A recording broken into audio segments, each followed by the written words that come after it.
Hello, and welcome to Nerdverse Unshuffled, a geeky podcast where we introduce you to the languages of board games. We are your hosts, Jacques and Fayyaad Hendricks. So before we get stuck into discussing today's topic, we got some listener feedback after the last episodes. Yes, indeed. In the theme episode, we asked listeners how important theme was for them and whether a bad theme would ever stop them from enjoying a game. And we actually got one response from Etni. She says, it can make a game more enjoyable when it's closely linked to the mechanics of the game. Like Jacques, I would find it disappointing if the box makes it seem like one thing, but then the actual gameplay doesn't match up to that. This obviously proves that I am correct about everything, and no, I will not be taking questions. Actually, that quote does go on, as well you know. I enjoy games without themes as well, she says. For example, Dixit is one of my favorites due to the simpler mechanics, interesting art, and psychology involved. Okay, so it's not really like a deal breaker, but it's a disappointment when it does happen. Meanwhile, we also had a lot. We had a lot of questions and things and input from Joe. Thanks very much for that, by the way. I really appreciate it. A few of those we're going to be saving for our season finale, but we can spend more time on each of them. But I think we could answer maybe the following question. Are you planning to do any series or episode on strategies per game type by any chance? Styles of play is something important for me. I like playing certain ways and sometimes don't know which games to buy or play as I'm not sure which to go for. So I mean, we did cover play modes in our previous episodes, but that's not quite what Joe's asking here. Yeah, no, it's not. I don't know if you had any... I mean, we are going to look at strategy later on. Yeah, but I don't put game type. That's an interesting one. It's something we can keep in mind for future episodes. Something we can build in. But for now, if you have any other feedback that you'd like to share with us for this or future podcast episodes, join the Nerdverse Discord, where you can chat with us directly, ask questions, or suggest topics that you'd like us to cover in upcoming episodes.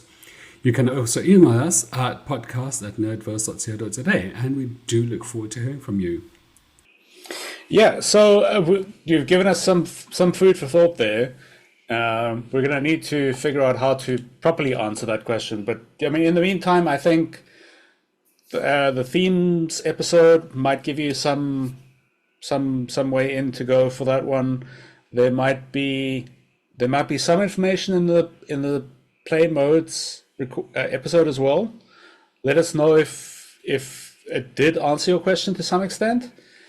But I think also the other way is just to just listen to some of the examples that we do discuss in the different episodes, just so that you can kind of get an idea of maybe what the designers tend to go for, but I think we're going to get to some of that in this episode as well. Yeah, let's see. Okay, so in this episode, we tackled the thorny topic of weight. No, not the mass of a game, although it can get astronomically high, especially for big box games. With enough expansions, Gloomhaven may one day develop its own gravitational field. Instead, it's a somewhat controversial term used to describe how difficult a game is to learn and to play. Yeah, by the end of this episode, you should be able to understand the term and how it's used and how it can help you pick better games, or at least pick the games that suit the people you're going to be playing with. But before this intro gets as long as a game of Gloomhaven, the common joke nowadays, Europa Universalis, let's get into it. Okay, so as we do with every episode, let's start with a definition from the Board Game Jargon Primer. Take it away, Fayyaad. Thank you. Weight refers to how complex the game is, but note that the use of weight as a metric describing complexity is a controversial topic. The number isn't an absolute, it can describe many kinds of complexity. So two vastly different complex games with the same weight number can be games with wildly different types of complexity. Unless you actually play the game or read clever reviews or watch clever reviews, you can never be sure of the nature of the weight complexity beast. Indeed. Okay, so that's a much abbreviated version of the definition from the book. Yes, it is. I could have gone on for ages. I know, but we'll add the rest of the definition as we go and we discuss different parts of it. So to start with, in the article and in the book, you explain a bit more about the different types of complexity that people should know about. Yeah, I do. So what are the two examples that we're going to be focusing on? So I think the two that we mostly focus on, right, because there's about 5 or 6 different types that get classified underweight, but the two big ones is rules complexity, and that literally describes how many different rules that you're going to need to memorize to be able to play the game effectively. Because some games, the rule book or the rules is a single sheet of paper, and sometimes it's a full-on book, and sometimes even multiple rule books. And the more rule books there are, often you're going to be looking at what's called a heavier weight game. So, here's an example. The Mage Knight board game, the one that I've got is the Mage Knight Ultimate Edition. It's got, one of the most ridiculously high rules complexities I've seen, because there's just so many types of ways that you can do something in edge cases. But despite the fact that there's so many rules, your actual turn-by-turn play, you're only dealing with like a handful of the rules at once. And you're not going to need to deal with every edge case that you see that the rulebook can cover. But I mean, the Ultimate Edition, like I was saying, it's got 3 rulebooks. It's got a reference sheet. It's got reference cards that you keep on the table. The game absolutely and utterly sprawls all over the table. It's insanely what they call a table hog. Yes. And on the other side, you've got something called technical complexity, right? And so, as an example, you've got my favorite example of a game is The Gallerist by Vital Lacerda. And it's a worker placement game, right? And we've discussed this in episode 4. And there's only, 4 worker placement spots. But each step, the second you do a spot, there's like 10 to 12 steps that you have to follow to finish that action. It's crazy just how many decision points you have in this one, little game. Yeah. I mean, so that's actually like one of the... I have played The Gallerist once.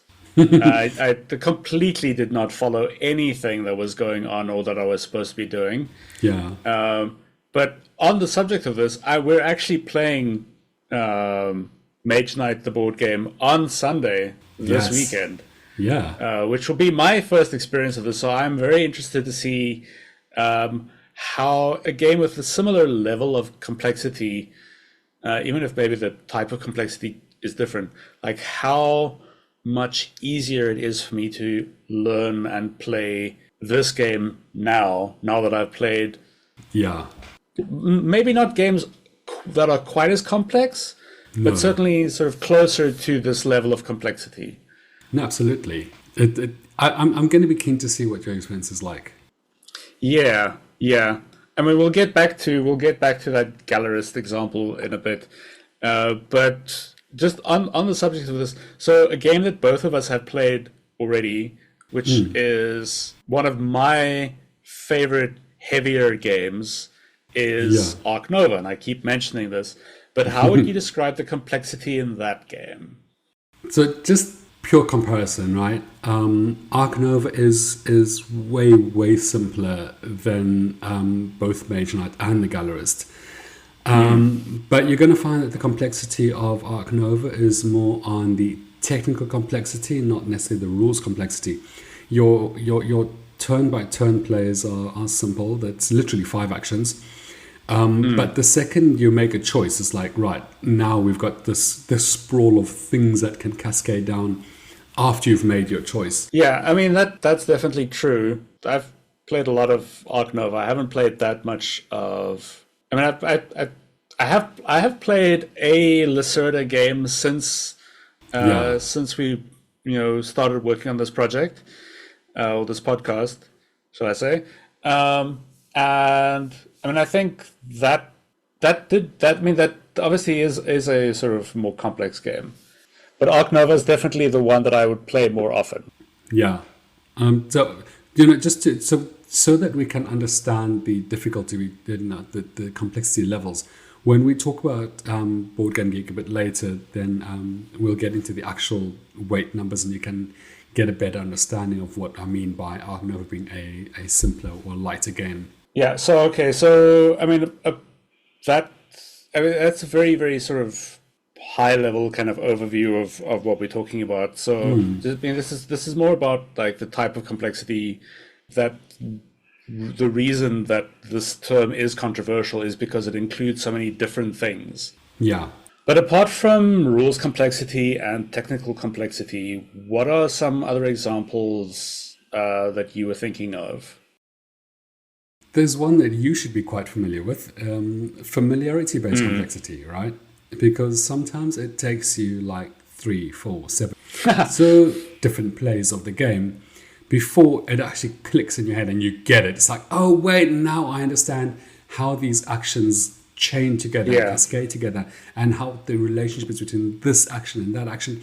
And at a point where you can say, right, now I can actually plan ahead, I can play efficiently, I can do what I need to do without trying to remember either the rules or without trying to remember, okay, how I see that that's where I want to be, but now I can't recall the exact steps I need to get that. Or you start an action and you're like, wait, I realize I can't do that because I've forgotten that I need this, and this in place before I can do that. So now I've got to go practice it. So when you're familiar with the game, right, all those kind of falls away when you're not actually have to deal with the familiarity issue. Yeah, I mean that's definitely one of the reasons I've tended to go back to Arc Nova as well, because because of that sort of it's familiar, but also that there is that thing of like where you realize, okay, you keep making the same mistake, and you kind of need to learn how to think through what you're doing. You kind of need a little bit of practice, and I think that's also where having played a variety of games that use a similar mechanic, or that maybe has a similar I suppose basically like a defining mechanic. So playing more worker placement games makes a big difference, because then you kind of get to figure out, okay, so these are the types of considerations I need to remember. Yeah. And maybe this is why my strategy isn't working, or what I need to do better, or like you kind of know what to expect. I think it changes and it changes the type of frustration that you end up having. Yes, it does. Like the frustration of like, oh damn, I forgot to do this thing, is much different from I don't know what I'm doing and I don't know how to fix it. I mean, those are very different things. Yes.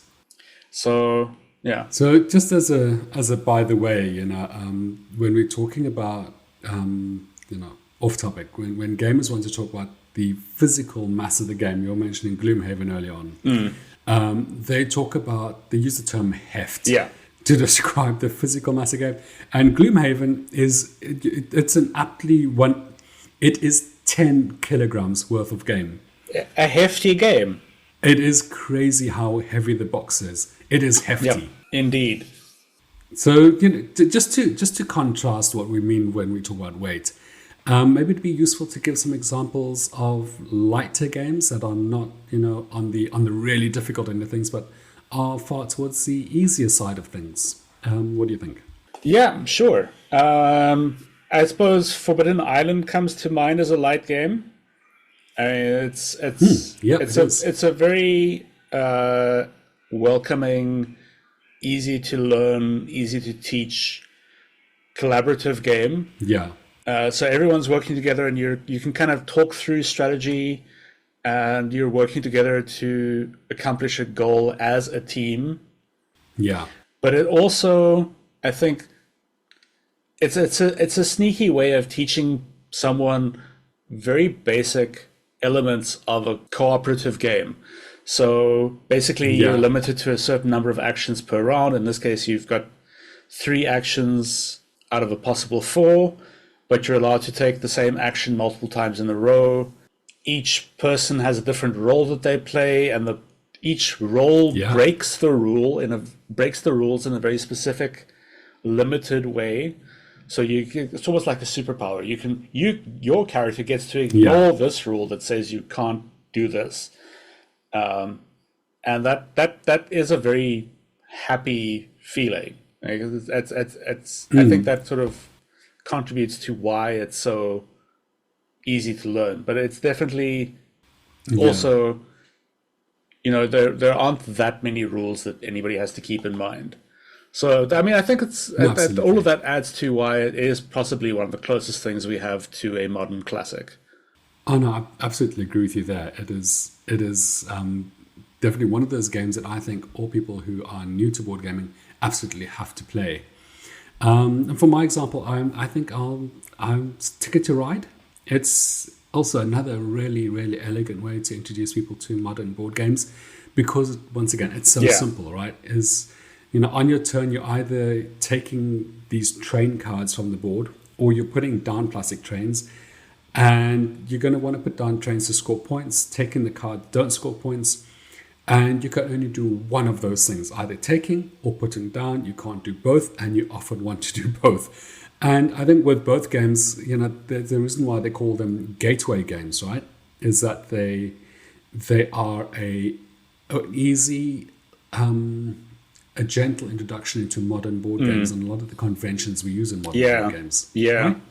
So, okay, I mean, we could go on about examples. I mean, we definitely do go on about examples because we do love lots. We do love lots of board games. But, I mean, just coming back to how do you as a person know whether a game is going to be too difficult for you or too complicated, or, I don't imagine that any board game publisher is including a sign on the box that says, "Warning, this game is supremely complicated and all your friends will hate you forever for trying to teach it to them." Arkham Horror 2nd Edition would definitely start giving some of my friends palpitations. Just if I bring out the box, it's like, no, we have to go. Or are you talking about Root? Me? No, I would never talk about Root. So where can our listeners actually go to find out how weighty a game is? So most people who are already into board gaming as a hobby will know about the BoardGameGeek website.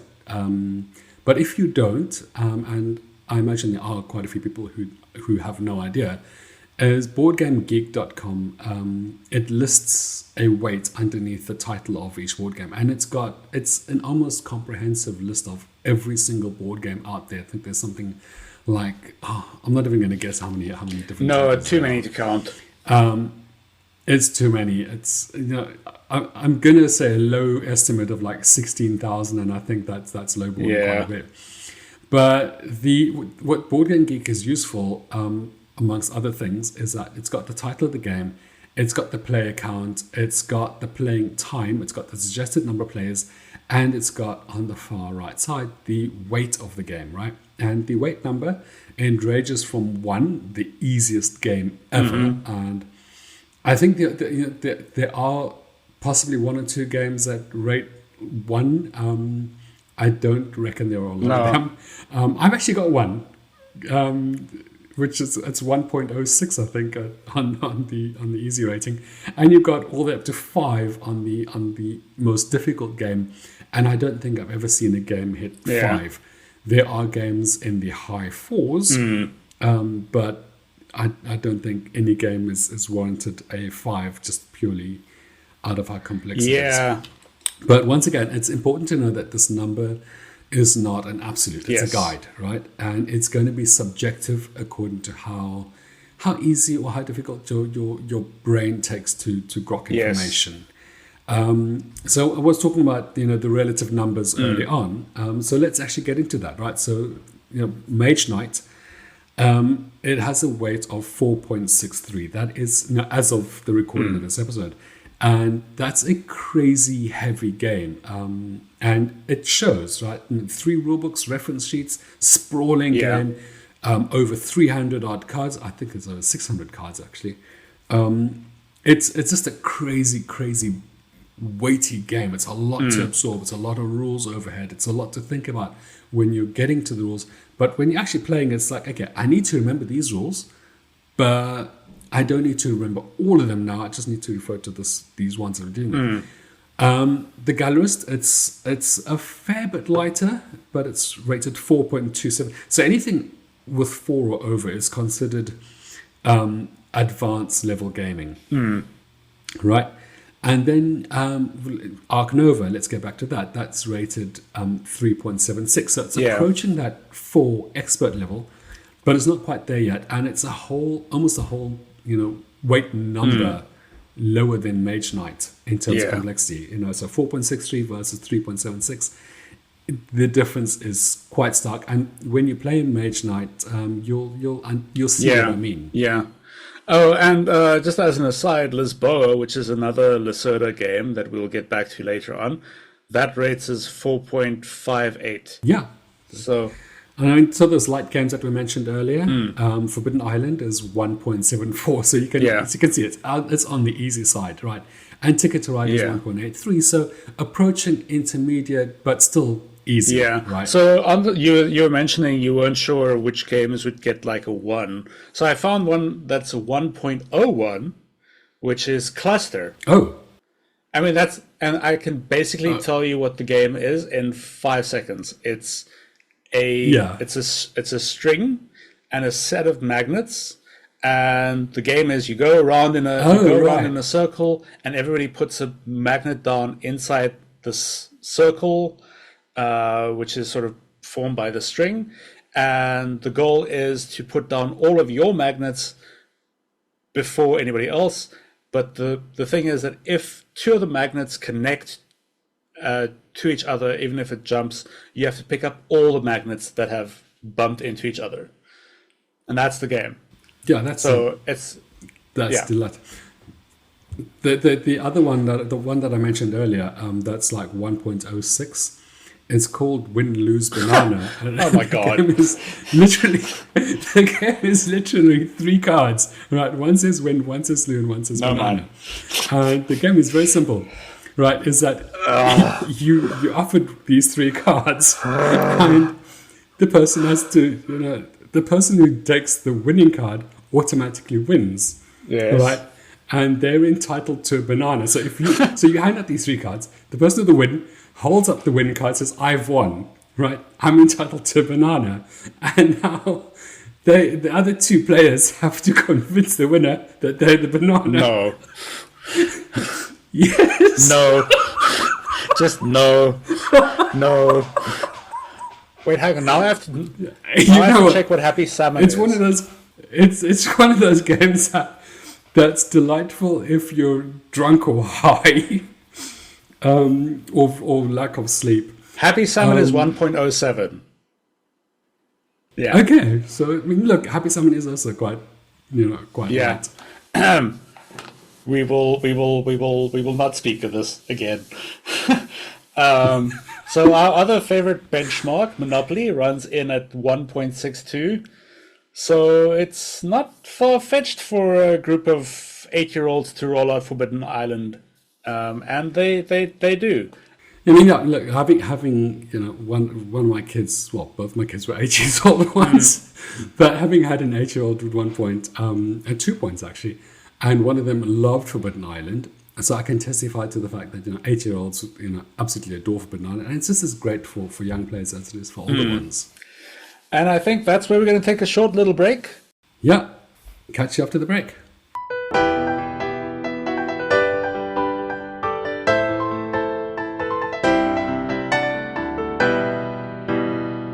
And we're back.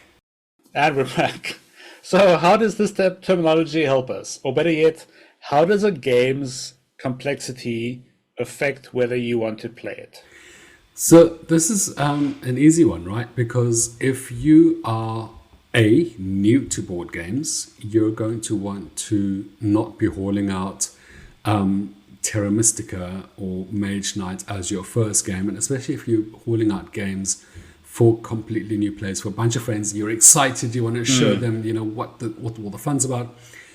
But your shining example should not be Gloomhaven as something to introduce people to modern board games. There are a lot of rules to Gloomhaven, for example, and you're just going to overwhelm people. But if you've been in the hobby for a while and you find that your brain kind of grows onto the complexity and you can handle more and more as time goes by, then by all means, you look for the heavier stuff. But once again, what you roll out on any given, game night or game day, it's up to what your friends want to play. Err on the side of fun, and not just because complexity for complexity's sake. I should learn this lesson myself. I mean, look, we do know when we play board games with someone who basically taught themselves modern board gaming by basically buying a whole bunch of games that were really highly rated, which ended up being quite complex. So it is possible. We just don't. I don't think we would recommend it as the best way to go about it. But like everybody is different. But I can definitely attest to the idea that you can start trying a game that is more complex than you're really ready for. Can be kind of off-putting and may take some effort to kind of get over that experience. I mean, my excitement for board games did override the fun that games got. I mean, we got you there eventually, but it probably wasn't the best way to do it. Well, I mean, it's one of those things as well. So, I mean, I think this kind of leads into the next question I wanted to ask, which is about specific conditions that affect the kind or the level of complexity that you enjoy. And I'm thinking here mostly about sort of cognitive overhead. And maybe just some idea of like, okay, well, maybe your day has been a particular way. We've had those Friday nights, right, where it's like everyone is tired after the week. It's just been a week from hell, and I mean, we have in the chat beforehand. We'll say, look, it's been a bit of a week. Can we roll out a bunch of simpler games that we're playing for the fun of it and not because we want the cerebral challenge? And there's some nights where we're like, you know what? Yeah, we can take on Power Grid. Let's go for it. I mean, not everyone's going to enjoy doing accounting and math on the board game nights. I mean, I certainly do, but it's not for everyone.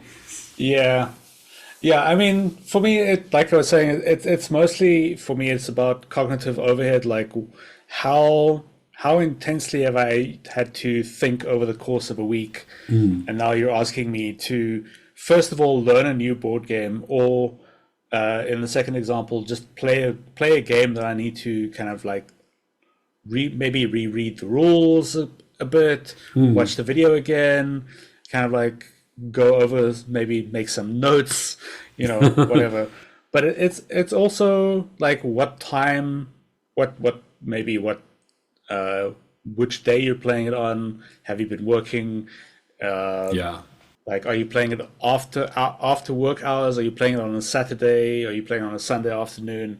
I mean, those things all, like, definitely in my experience make a difference to the level of complexity that I'm going to be enjoying. Everyone's going to have, those days when you feel like you can take on Mage Knight Ultimate, and there are going to be days when all you can be up to is win, lose, banana. So win, lose, banana. Okay, so I mean, one of the designers that we've mentioned several times now, in previous episodes and in this episode, is Vital Lacerda.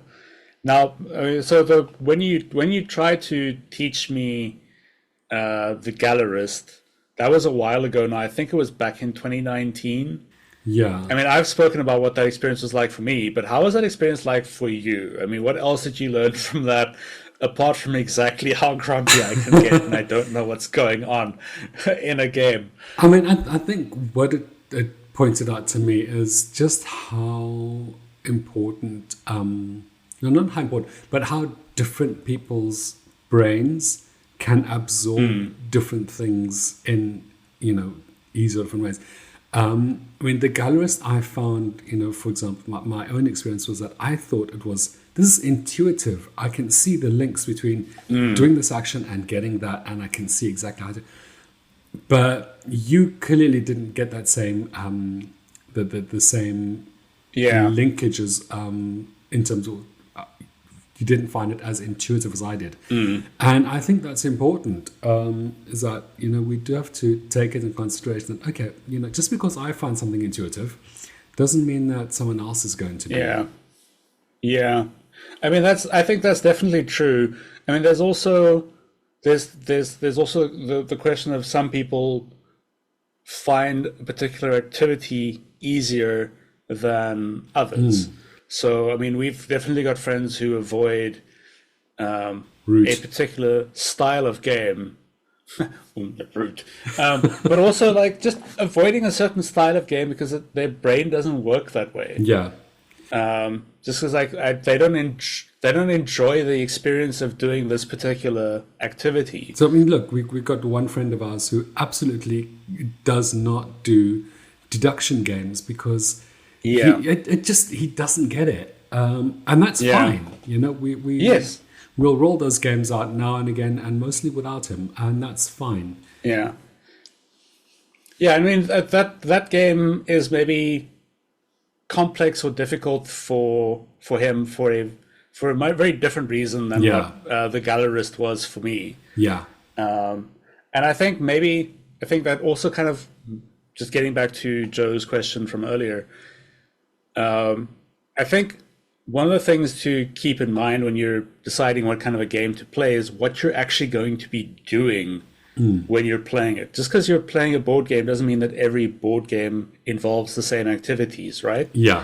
So we talked about Power Grid at some point, and that's a lot of maths. Like you're doing a lot of calculations in your head. Like the whole game is calculations. So that's very different from a game like, any kind of deduction game where you're trying to like guess what people are doing and like figure out if they're bluffing or telling the truth or like what's going on, that's different to something like Forbidden Island, where you are working together and you can actually chat it out. Yes. Or like Pandemic as well, which is also another cooperative game where you can talk out your strategies and say, okay, this is what I think I want to do. Yeah. Does that, what do you guys think? I mean, that does open itself to another problem that we'll talk about in a future episode. But I mean, each person's brain is going to be different, and it's going to have a different threshold of what they are able to deal with. Yeah.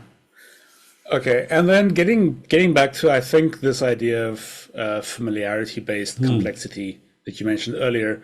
I mentioned Lisboa earlier, which is also by Vital Lacerda. Yeah. And it's rated as slightly more complex than the Gallerist. Yes, it is.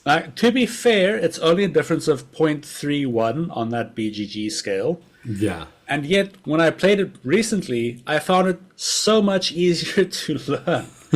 Why do you think that is? You would not believe how much simpler that was than trying to teach me the Gallerist. Yeah. And I thought about this for this episode, and I think I've discovered a couple of factors that influence the difference.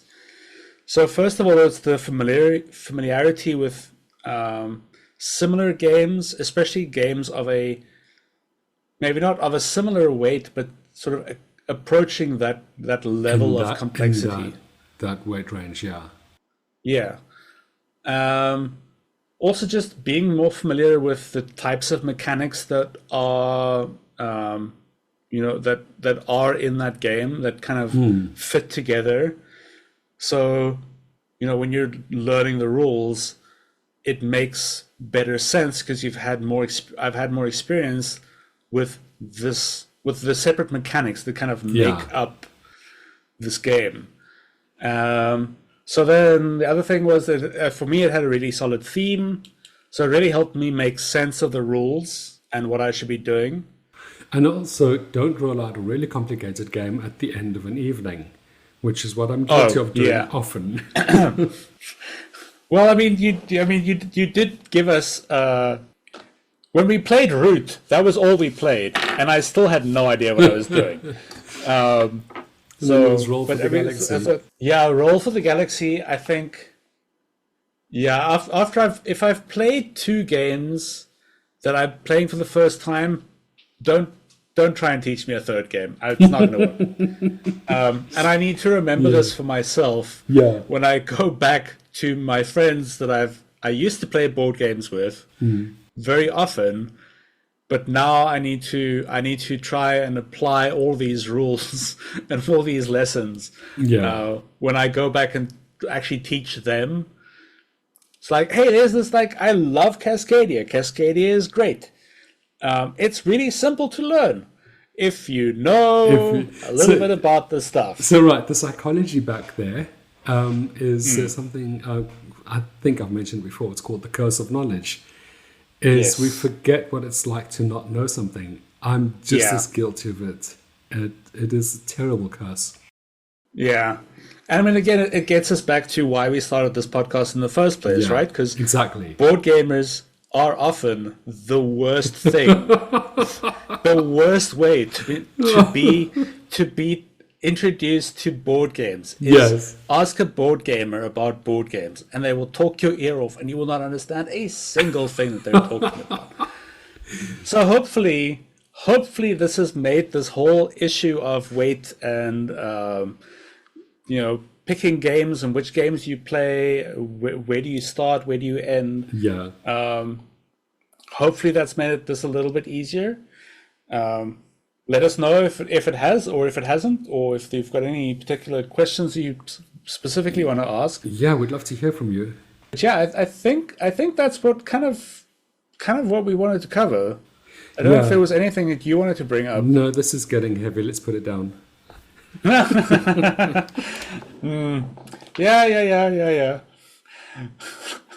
But thanks very much for listening, everyone. Thank you very much. And keep sending us your questions and comments, please. We really do appreciate the interaction. Yeah, and as always, happy gaming. Thank you for listening. You can follow us on various platforms and join the conversation on Discord. Links in the episode description wherever you found this podcast. You can find articles and discussions about the terms used in this podcast over at nerdverse.co.za. You can also find articles on a host of other subjects, including tabletop role-playing games, interviews, events, and how-tos. Your hosts were Jacques van Heerden and Fayyaad Hendricks. Music, editing, producer, Fayyaad Hendricks. Executive producer, Jacques van Heerden. Unshuffled is a Nerdverse Productions podcast.